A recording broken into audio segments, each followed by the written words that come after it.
itam ki nga xam ne moo di Juan nag naka noonu la ko procureur Abdou Karim Diop daal di décerné benn li nga xam ne moo di mandat d'arrêt international daal si wax daal di jëmale si wàllu wu nu mel nag man di ko dafa daal di jàpp ni ki nga xam ne moo di Juan dara yitteelu ko lu dul daal di li nga xam ne moo di diviser li nga xam ne moo di réew mi exactement alors acte bi nga xam ne itam procureur posé na ko allant dans ce sens gis-gis bi lan lay doon justement Mamour. Je pense que Fallou l'État n'a toujours pas digéré acte yi nga xam ne tey jii population bi. Qui est en contact, il faut le dire, avec l'avocat français Juan Branco. Parce que je pense que si un dossier a été introduit au Cour pénal international, si événement yi nga xam ne jàlloon na fi moor yi nga xam ne amoon na ci événement yi je pense que day nekk ay mbir yoo xam ne état bi ba tey je pense qu'ils sont en train de faire toujours face suñu ñëwaatee si ginnaaw tuuti y avait une conférence de presse boo xam ne suñu autorités yi defoon nañ ko je vais parler de la conférence de presse bi nga xam ne le ministre de la justice mi ngi fa woon ministre de l'intérieur ak vraiment ministre des forces armées defoon nañ ko pour jàkkaarloog askan wi wax événement si problème yi nga xam ne jàlloon na fi c'est-à-dire les événements passés et dañu gis ne que à sortie répétitive nos autorités sont en train de parler de la Cour pénale internationale même le président Sall avait lancé une alerte concernant yenn dossiers yi nga xam ne aujourd'hui sénégalais yi ñi ngi ko doon jéem a introduire par l'intermédiaire de Juan Branco pour yóbbu ko au niveau international mais d'abord man je me dis que dafa am jàngat boo xam ne suñu autorités yi war nañ ko def parce que Juan Branco nu mu mënti toll même si c'est un avocat boo xam ne international reconnu à l'étranger tey jii su amul woon soutien de cette population là wala soutien d'un opposant politique wala mu teg ay yenn actes yi est-ce que dina yegg si fii nii c'est-à-dire jàngat boobu noonu moom lañ si ñëkk a def léegi nag suñu gisee suñu autorités yi à chaque fois que ñuy toog ci ay plateau di def ay sorties di wax ci Cour pénale internationale y a problème parce que su fekkee débat bi tollu woon noonu mais effectivement jàngat boobu noonu moom lañ siy def à chaque fois que tu soulèves un débat boo xam ne d'accord mi ngi toujours en cours dafay indi ay doute concernant yow lan moo nekk sa bopp moo tax comme si tu l'as bien dit am na jàngat boo xam ne sénégalais yi moom la ñuy def dans ce sens là ak ñi nga xam ne ñi ngi ci langum politique bi le plus important mooy il faut que mu am benn régularisation c'est-à-dire les événements su amee les sénégalais di génn di manifester force de l'ordre yi ci ban taxawaay moom la ñu war a am c'est-à-dire am na ay moyens yoo xam ne waruñu ko employer aujourd'hui s'il y a des manifestations mais qui est des manifestations pacifiques yoo xam ne dañ leen koy autoriser mais tey jii su fekkee y a un problème qui se passe y a l'injustice suñu démocratie dafa reculer Ousmane Sonko mi ngi subir une certaine injustice ku nekk ci opposition bi soo waxee ñu ne na kaay jël la ak événement yi nga xam ne jàll na fii y a un dossier qui a fait plus de 2 ans je vais parler du dossier Adji Sarr Ousmane Sonko à l'époque il y avait 14 morts jamono jii nii si ñaata mort moom lañ toll fàllu il y a toujours des informations yoo xam ne mi ngi génn concernant des personnes qui ont perdu leur vie ci manifestation yi est-ce que la justice ci wàll boobu noonu ni mu waroon taxawee na noonu et pourtant on a vu ci benn sortie bi nga xam ne procureur bi defoon na ko je vais parler du cas Ndiaga bi nga xam ne ñàkkoon na bakkanam fële nga xam ne moom mooy ci manifestation yi pendant ce temps il y avait ki nga xam ne moom mooy benn jeune di doon def livraison malheureusement mu tombel ci moment yooyu noonu ay affrontement am mu ñàkk ci bakkanam et pourtant c'est un Sénégalais léegi lan moo tax procureur bi à l'époque bi muy toog di wax sur le cas de Ndiaga il n'a pas parlé de ce jeune livreur là qui a perdu sa vie et pourtant c'est un Sénégalais donc su fekkee ñi ngi ko doon teg ci yoon normalement il devrait y avoir benn équilibre c'est-à-dire soo évoquer benn problème ci wàll bi da nga war a évoquer beneen problème ci côté bi pour mu am benn équilibre comme tu le dis tout le temps mais par contre ñaata mort moom moo fi am est-ce qu'il y a une information judiciaire qui a été soulevée pour ñu xam exactement li nga xam ne moom mooy les responsables je vais prendre de la sortie yi nga xam ne suñu FDS yi defoon nañ ko y avait des vidéos qui sont sorties ci toile bi je vais prendre le cas France 24 aujourd'hui ils sont dans l'actualité sénégalaise on a vu récemment suñu autorités yi ministre de l'intérieur génne benn communiqué doon alerter li nga xam ne moom mooy waa France 24 et da lay wër ne que je vais pas parler ici parce que Walf gis nañu sort bi nga xam ne ñu ngi koy subir mais par contre soo gisee que aujourd'hui l'opinion internationale ñi ngi tijji seen bët di xool Sénégal di xool justice bi nan lay doxewee di xool suñu autorité nan la ñuy doxewee su fekkee y a des erreurs il doit y avoir une certaine rectification bërki démb maa la doon wax 2024 sori na soriwul le président a renoncé au 3e mandat pour ne pas précipiter le débat parce que xam naa il faut ñu ñëw bu baax ci F24 manifestation bi nga xam ne woote nañ ko yaakaar naa ne daal war nañu teg ay jéego teg aujourd'hui des solutions yoo xam ne dina permettre à cette population de souffler un peu teg ay solutions yoo xam ne dëkk bi dina jëm kanam et aussi ñi nga xam ne ñàkk nañu seen bakkan que la justice vraiment def liggéeyam pour au moins famille yi am benn image boo xam ne mun nañu xoolee suñu autorités yi. Alors c'est clair que la justice mu daal di def liggéeyam allant dans ce sens par rapport ak li nga xam ne itam ñu koy daal di gis de plus en plus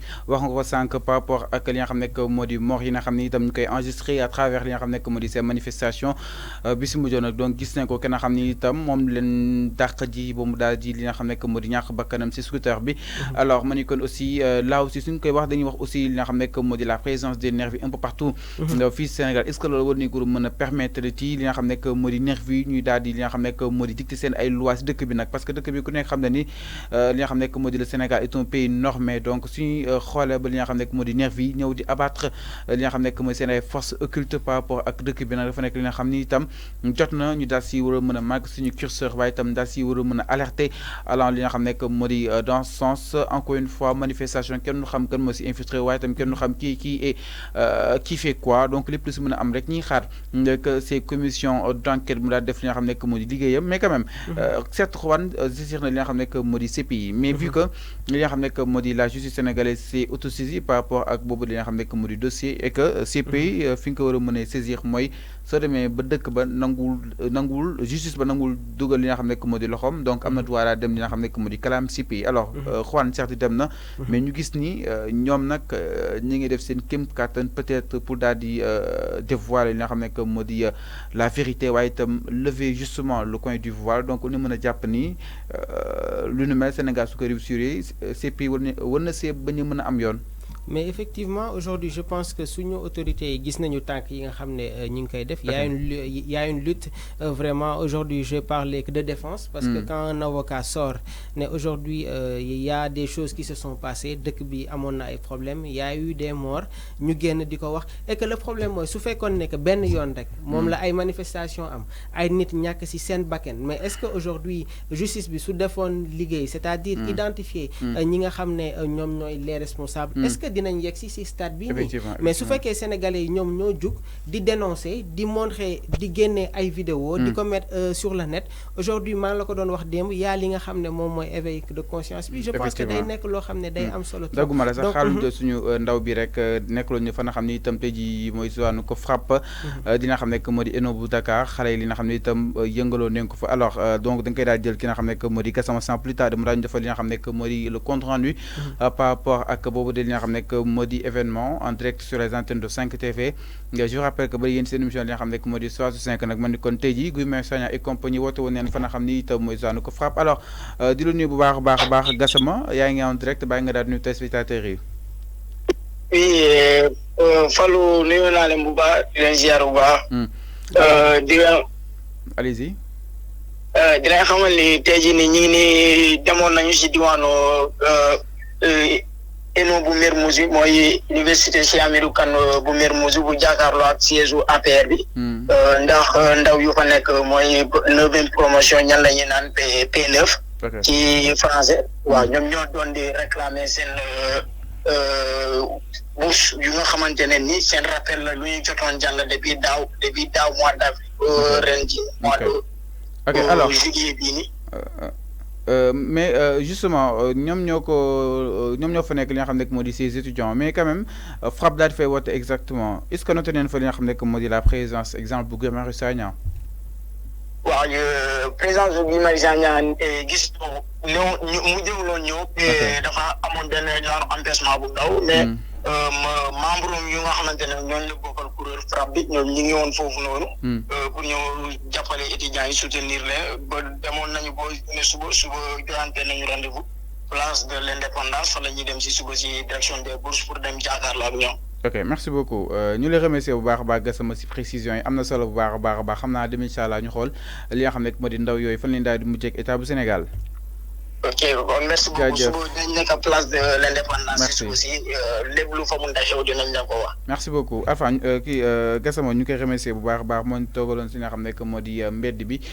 mu ñu daal di toppal li nga xam ne que moo di boobu de li nga xam ne que moo di cas alors wax nga ko sànq nga nekkoon fa am solo par rapport ak ba tey li nga xam ne que moo di dossier Juan ak li nga xam ne que moo di à la CPI donc chers téléspectateurs si dernière conclusion yi nga xam ne itam am nañ ko jàpp ni itam pour le moment li nga xam ne que moo di boobu de dossier nag mi gën a corsé si kanam li nga xam ne que moo di procureur de la République bu Sénégal ma ni kon nag dossier bu ni mel jàppale ni itam ki nga xam ne que moo di Juan ginnaaw ba nga ko daal di refoulé nag si dëkk bi ma ni kon sànq yaa ngi ko doon wax loolu la mënu daal di gérer ba tey justement par rapport ak boobu li nga xam ne que moo di refoulement booroon nag ñu si ëpp daal dinay jàpp ni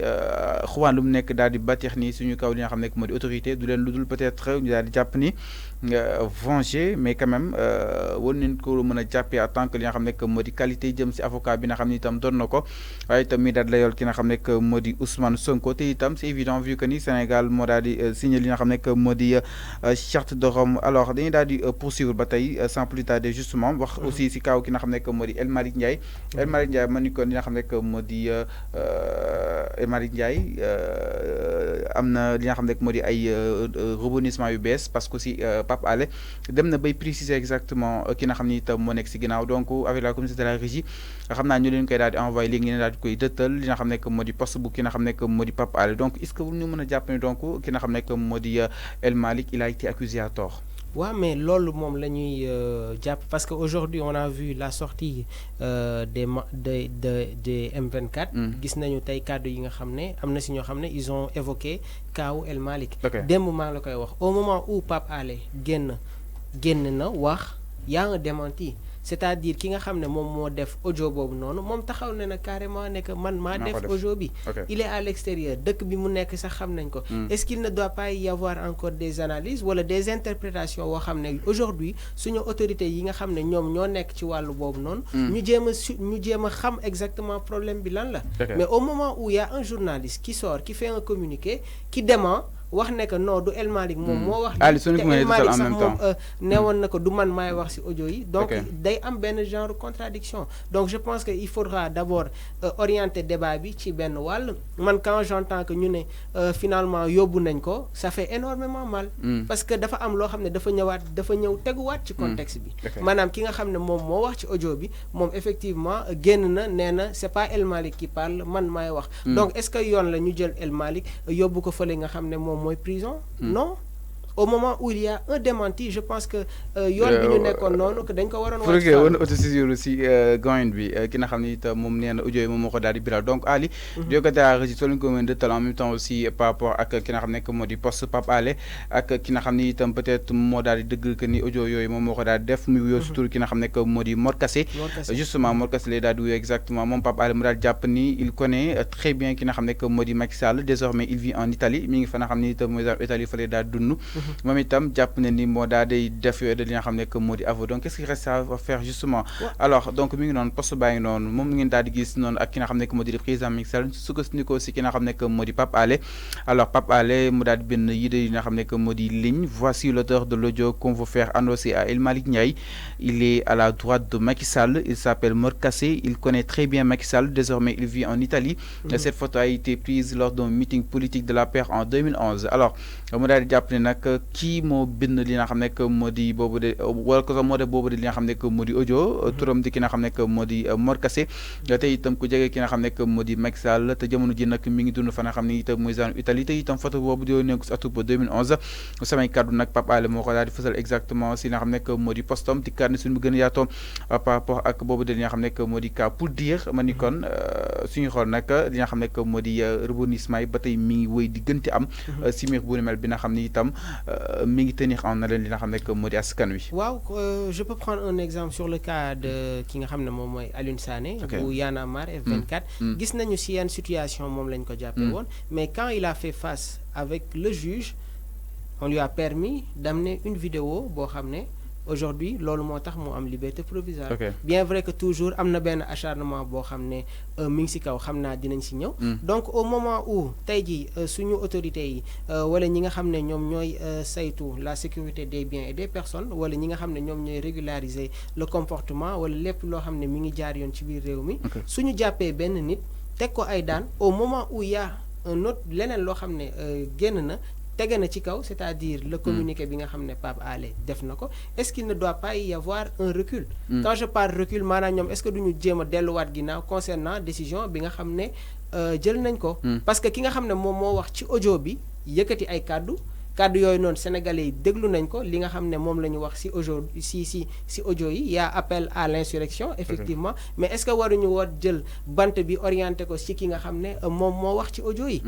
Et que ki nga xam ne nag nee na moom au début nee na que c'est pas moi qui parle dans les audios. waruñu ko bàyyi mu dem këram. dafa am benn point d'interrogation boo xam ne mun nañ ko def ci wàllu boobu noonu. Ok alors allez-y. waaw pour continuer rek. je pense que foofu la débat bi war a toll. mais dara mënul xew automatiquement rek yow nga ne da ngay sévir. Il doit y avoir une réflexion. Hier, on était en train de parler de la technologie. Fi nga xam ne fan la technologie bi nekk. Aujourd'hui su fekkee war bëgg nga xam voix bi voix wu kan la wala empreinte yi empreinte kan la c'est facile. Parce que aujourd'hui toll nañu ci moment yoo xam ne on évolue. Il y a des systèmes aujourd'hui des